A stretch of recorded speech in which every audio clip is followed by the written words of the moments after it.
ஸ்ரீமாத்ரே நமக.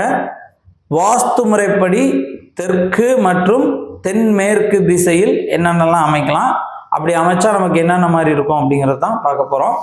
தெற்கு மற்றும் தென்மேற்கு திசையில் படுக்கை அறை, குளியல் அறை, பொருட்கள் வைத்திருக்கும் அறை, மாடிப்படி, தானிய களஞ்சியம், மரங்கள், கிடங்கு, அலுவலகம், மேல்நிலை தண்ணீர் தொட்டி, அவுட் ஹவுஸ், தண்ணீர் தொட்டி, பெரிய கனமான மரங்கள், இவையெல்லாம் தெற்கு திசை, அதாவது தென்மேற்கு திசையில் அமைப்பதற்கு ஏற்ற வகையில் உள்ள அமைப்புகள்.